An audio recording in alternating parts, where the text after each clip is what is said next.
Hi, welcome to John's Jeep Garage. Today we're putting on front brake pads on a 2016 Jeep Wrangler JKU. I chose to use the Wagner, the TQs, the thermoquiets. These are 1273s, and I also prefer to purchase these on Amazon. I save about $20–25 compared to some of the local prices at the auto parts store. Besides that, I know there's a lot of variety of brake pads you can use. I prefer these really just for the price, but you definitely can buy some better ones. These are the ceramic ones as well, and the process is still the same. So whichever pads you decide to go use, the process, just follow what you're about to see. Thank you. So pause the video right here to see what tools are needed, but not all are mandatory, but some are suggested and will help you out. Different options, you can look through the video and see how they're all used. Thank you. Go ahead and chock your tires in the rear. I have not jacked the Jeep up yet. I'm going to loosen up the lug nuts before I go any further. So I jack it up right along the side of the vehicle I'm working on first. This time it's the passenger side, so right on the axle. And then I leave room so that my jack stand can support right on the end of the axle. And then I have a clearance for the tire. So got it jacked up. I got a jack stand underneath it. I have the wheel chocks on both tires. And I'm on the passenger side currently, and I turned the wheel to the left so I would have easy access. First thing I'm going to do is I'm going to loosen these caliper pins. There's two of them, 13 millimeter. This one right here, and which holds that pin, and then that one right there. So the top and the bottom, 13 millimeters. We're going to go ahead and loosen those. So as I try to loosen these pins, there's a nut right here, or that holds a pin. So as this turns, this will turn. And it's actually, I think, 15 millimeters, but I don't have a thin enough wrench to go in between there, so I just go ahead and use my pointed vice grips and just very lightly hold it, and then that way I'm able to remove these.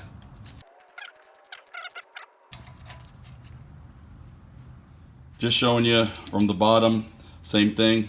I have the pointed vice grips and using a 13 millimeter wrench to remove that bottom bolt. So now that both are removed, I'm just going to go ahead and remove the caliper. You see that piston I'm going to have to push back in, but I'm going to put the caliper up here so it doesn't actually, and I'm going to grab some caliper hangers. Just to get it out of the way, I used what I call a caliper hanger. You could use, if you want, a bungee cord or something else. You can take a screwdriver or whatever to pull this off, but just, you pull it out. Other thing is you can just pull these clips out right with my hand right here. There. Just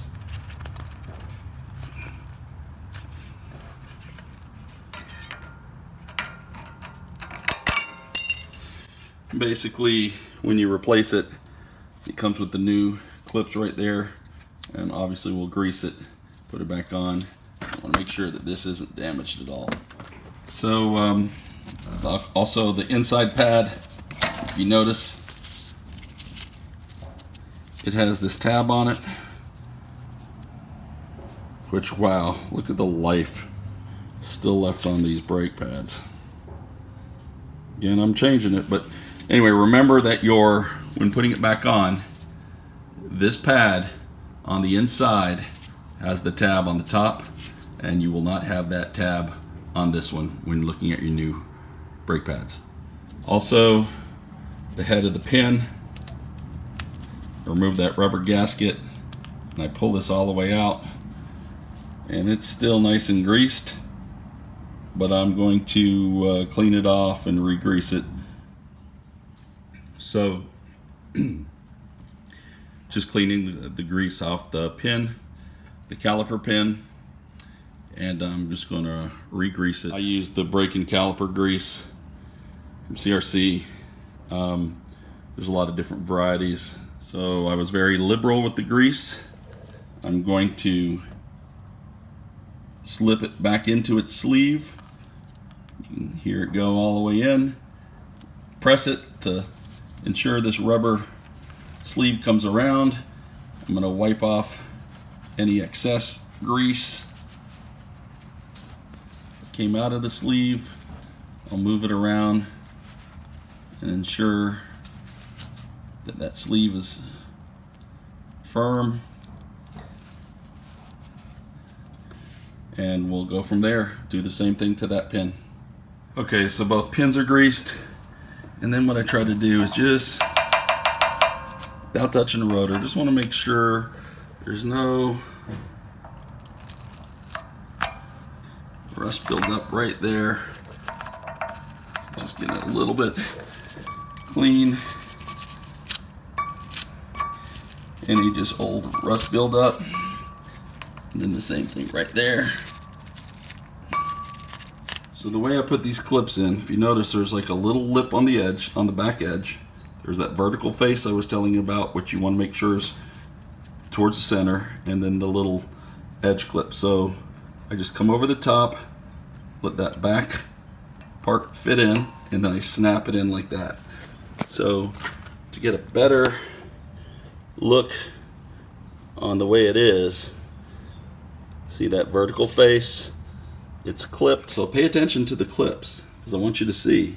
If I tried to put this one in this way, notice that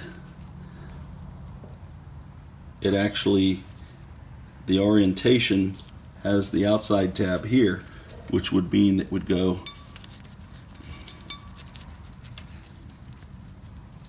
I gotta get that clip in there, and then there. So it would go just like that for this side. So the way these are, you can see they all those four fit perfectly. I'm going to add some grease and then slip the brake pad in. So if you see, I'm using the grease brush, and if you just look at how much grease I put on there, just a little bit on the clip itself, just give a little lubrication as that pad moves back and forth. On new brakes, this helps, and I just take this and spray it on very liberally. It's a kind of just a sticky application on the back. Some people use those tubes, which has a little bit of, it looks like grease, but it's pretty much the same thing. It's just applied differently. And I spray it like that. Looks like I just painted it, and I put it on, and I get good results. The one with the wear tab, as your brake pads are wearing indicator, it's going to go on the inside of the vehicle, and this one will go on the outside of the vehicle. So I put it on the inside. Now I had to put the top piece first, and I had to put it where I'd already had moved the brake pad. I kind of had to put it a middle way on that little insert, and because I had to get the pad on the inside of this bar frame. Then I slipped the tab into the insert on the bottom. Notice that the brake pad is past this frame bar, and it's the only tricky one. And then I just push it up against the rotor. So on the rear one, I just start by putting the bottom end, notice the tab's on the top, in the bottom, and I hold it, and then I insert the top end into the top, and then I just push. So it's in there very easily because there's no brace right there. So some people use the more expensive kind. You can buy some pretty nice caliper clamps. Basically, you're just trying to move the piston, and there's not a lot of resistance. Move the piston down. I've seen some people try to, if you're redoing all your brakes and you want to remove the or loosen the valve as you're bleeding your brakes, the bleed nut, you can. All it needs is just a little bit of pressure usually more than what your hand can exert, and some type of clamp, and you just move that piston down, and what you're doing is you're creating more space around the new brake pads. This piston down pretty good. I'm going to take a little bit of brake cleaner to this and just spray it, and then we'll go ahead and put it on new pads. I didn't put any brake cleaner because it really didn't look that dirty. I used the wire brush like I showed you earlier. And basically all I did is get the dust around it, and then I'll apply it, put the caliper back on around the brake pads. So one way to do this is, if you know those pins, they extend, is I just line up both sides, push, and then place it in like that. Very simple. And I did that with one hand. Now I'm going to put the bolts back into the pins. Remember, those are 13 millimeter, but I'm going to apply a little anti-seize to the end of those, so it's not super hard to take off. This is the anti-seize lubricant. If you notice, I just put a little dab on the end of the bolt, and it'll work its way through the threads as I put it back on.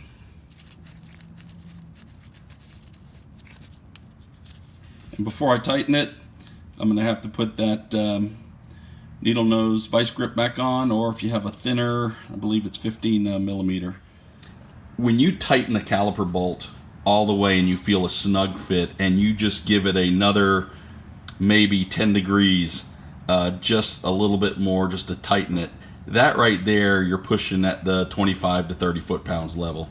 So without doing anything more, I put the torque wrench. The minimum setting for this particular torque wrench is 30, and right there it breaks for where I did it. So right after the snug fit, just a little motion, and there I was. And the accuracy at the lowest minimum of these wrenches are less accurate than more so in the mid-range to high range of the wrench itself. But I just wanted to put it on there to show you. These are important bolts, but the main thing is to not over tighten it, and make sure it's a snug fit with just a little bit of a tightening motion once it hits the snug fit mark, and you are there between 25 and 30 foot-pounds.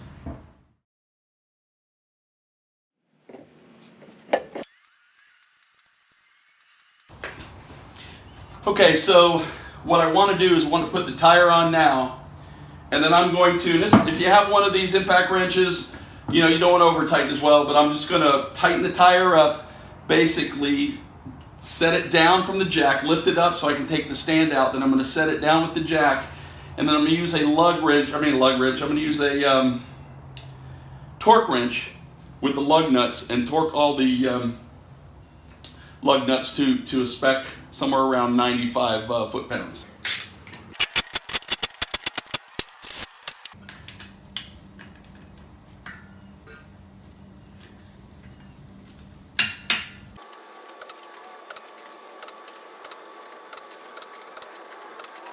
Okay, so I'm going to do the other tire. This one's on the driver's side, so I'm turning my wheel on the driver's side in this direction to where it is turning the Jeep to the right.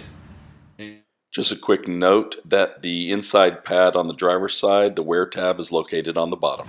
You want to go ahead and push your brakes until it starts to firm up, and then that way you ensure the piston on the calipers have pressed against the new pads. Alright, so we're finished. The scope of this job was just replacing the front brakes on the Jeep. Had nothing to do with rotor work. As you learned, the brake pads, and as I learned, weren't as worn for over 70,000 miles on the front. I have replaced the rear before, but I went ahead and initiated that because they were feeling a little spongy on me, and I'll go ahead and inspect the rear. We'll do a video on the rear.